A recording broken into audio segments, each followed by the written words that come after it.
नमस्कार, मैं धर्मेंद्र कुमार प्रगति क्लासेस के YouTube चैनल में सभी का बहुत बहुत स्वागत। बात करेंगे महिला पर्यवेक्षक टेस्ट सीरीज क्रमांक 6। काफी यूनिक प्रश्न है, यूनिक ट्रिक से इसको सॉल्व करेंगे। देख लेते हैं। पहला प्रश्न है, लसिका एवं रुधिर किस प्रकार के ऊतक का उदाहरण है? तो मैं आपको बता दूं, जो लसिका है, लसिका ऊतक, उसमें आरबीसी नहीं पाया जाता है और इसी कारण ये पीला होता है। और जो रुधिर है उसमें आरबीसी पाया जाता है, इसलिए ये रेड होता है। हीमोग्लोबिन भी पाया जाता है और ये दोनों ही संवहनीय ऊतक या संयोजी ऊतक के उदाहरण हैं। ठीक है, तो जो रुधिर है और लसिका है, ये दोनों संवहनीय या संयोजी ऊतक के उदाहरण हैं। ये बात आप ध्यान रख लेना। दूसरा प्रश्न है हमारा, स्वाद का वास्तविक स्थान जीभ नहीं बल्कि मन है। ये कहा था, ये कोटेशन है महात्मा गांधी जी का। ठीक है, महात्मा गांधी का ये कोटेशन है कि स्वाद का वास्तविक स्थान जीभ नहीं बल्कि मन है। ठीक है, अगला प्रश्न है प्रश्न नंबर 3। तो प्रश्न नंबर 3 है, भारतीय दंड संहिता की कौन सी धारा महिलाओं की अनुमति के बिना गर्भपात करने के अपराध से संबंधित है? तो आईपीसी की धारा 313 ये कहती है कि यदि जब तक महिला की इच्छा ना हो तो महिला की बिना परमिशन के उसका गर्भपात नहीं कराया जा सकता। ये कानूनी अपराध है और कानूनी अपराध के साथ इसमें 10 वर्ष या आजीवन कारावास भी हो सकता है और जुर्माना भी हो सकता है या दोनों भी हो सकते हैं। और यह जो है ना संज्ञेय अपराध है। संज्ञेय का मतलब होता है गैर जमानती। ठीक है ना, और बिना वारंट के आपको गिरफ्तार भी किया जा सकता है, जो भी अपराधी है वह। ठीक है, तो इसलिए आईपीसी की धारा 313 है, जो महिलाओं की बिना अनुमति के उसका गर्भपात नहीं कराया जा सकता है। भारत सरकार ने ये जो धारा है, इसलिए मान लीजिए जो आईपीसी में ये इसलिए है क्योंकि महिलाओं का जो है ना बहुत ज्यादा लिंगानुपात जो है गिर रहा है और उनका गर्भपात उनकी इच्छा के बिना करा दिया जाता है। ठीक है ना, तो अगला प्रश्न है, दहेज निषेध एक्ट कब पारित किया गया? ठीक है, तो दहेज निषेध एक्ट 1961 का है। दहेज निषेध एक्ट 1961 का है, जो 1 जुलाई 1961 में संसद ने पारित किया। ठीक है, संसद ने पारित किया 1 जुलाई 1961 में। और दहेज निषेध एक्ट ये कहता है कि दहेज लेना और दहेज देना दोनों ही कानूनी अपराध हैं। ठीक है, ये बात आप ध्यान रख लेना। फिर है, विश्व रोगी सुरक्षा दिवस कब मनाया जाता है? तो 17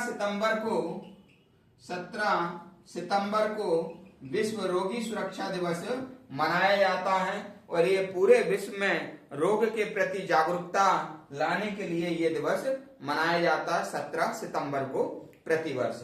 ठीक है, अगला प्रश्न है, किसे कृत्रिम बुद्धिमत्ता का जनक कहते हैं? तो जॉन मैकार्थी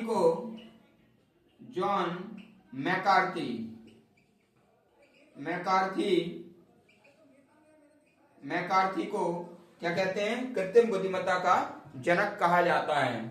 अगला प्रश्न है, मौलिक अधिकारों को लागू करने के लिए किसी न्यायालय द्वारा जारी किया जाता है? तो मैं आपको बता देता हूं, ठीक है, कि जैसे मौलिक अधिकार है, इसे मौलिक अधिकार भाग 3 में है और अनुच्छेद ये 12 से 35 में है। ठीक है, तो 12 से 35 में है ये मूल अधिकार और भाग 3 में है और इन्हें भारतीय संविधान का मैग्ना कार्टा कहा जाता है। और ये जो है ना, अगर किसी भी व्यक्ति का मूल अधिकार का हनन हो रहा है, ठीक है, तो उसका अनुच्छेद 32 के तहत सुप्रीम कोर्ट में और अनुच्छेद 226 के तहत हाई कोर्ट में वह रिट लगा सकता है। ठीक है, रिट लगा सकता है। तो ये रिट जब लगाएगा, ठीक है ना, तो ये रिट जारी की जाती है किसी व्यक्ति के मूल अधिकार को बचाने के लिए। ठीक है, तो मौलिक अधिकारों को लागू करने के लिए किसी न्यायालय द्वारा क्या जारी किया जाता है?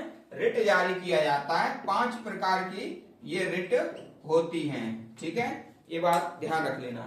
अगला है, अब इसको समादेश भी कहते हैं। रिट को क्या कहते हैं? समादेश भी कहते हैं। प्राकृतिक पर्यावरण की रक्षा किस प्रकार का अधिकार है? तो मैं आपको बता देता हूं, प्राकृतिक पर्यावरण की जो रक्षा है, ठीक है, तो भारतीय संविधान में अनुच्छेद 37 में और 48A में ये वनों की, पर्यावरण की, इसमें पर्यावरण संरक्षण है, पर्यावरण संरक्षण है, और इसमें पर्यावरण एवं वन, ठीक है ना, एवं वनों की सुरक्षा एवं संरक्षण है। ठीक है, तो ये दोनों ही जो अनुच्छेद हैं, ये दोनों ही अनुच्छेद आपको याद करना है। ठीक है, अनुच्छेद 37, अनुच्छेद 48A। ठीक है, अगला क्वेश्चन देख लेते हैं।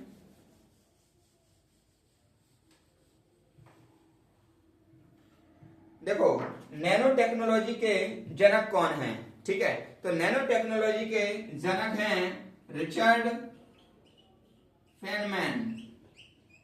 रिचर्ड फेनमैन नैनो टेक्नोलॉजी के जनक हैं। और किस खाद्य पदार्थ के में सभी प्रकार के अमीनो अम्ल पाए जाते हैं? तो भैया जैसे अंडा है, ठीक है ना, तो अंडा में सभी प्रकार के अमीनो अम्ल पाए जाते हैं। और मैं आपको बता देता हूं, जैसे कि एलोवेरा है, एलोवेरा को धृत कुमारी कहते हैं, उसमें भी 18 प्रकार के अमीनो अम्ल पाए जाते हैं।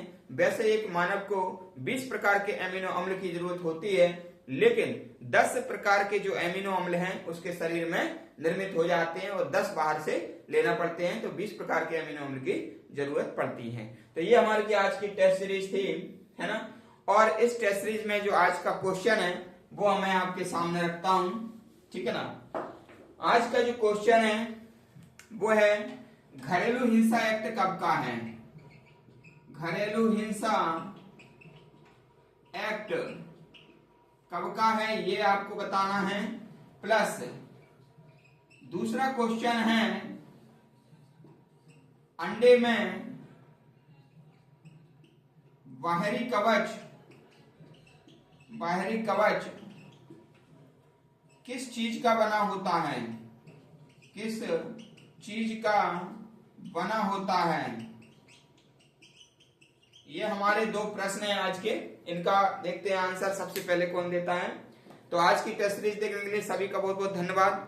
टेस्ट सीरीज रेगुलर आएंगी, जुड़े रहें। जो व्यक्ति नए हैं वो चैनल को सब्सक्राइब करें, और आगे भी बहुत तरह की जो है ना टेस्ट सीरीज आएंगी, आप देखें। एग्जाम के दृष्टि से ये काफी महत्वपूर्ण है। सभी का बहुत बहुत फिर से धन्यवाद।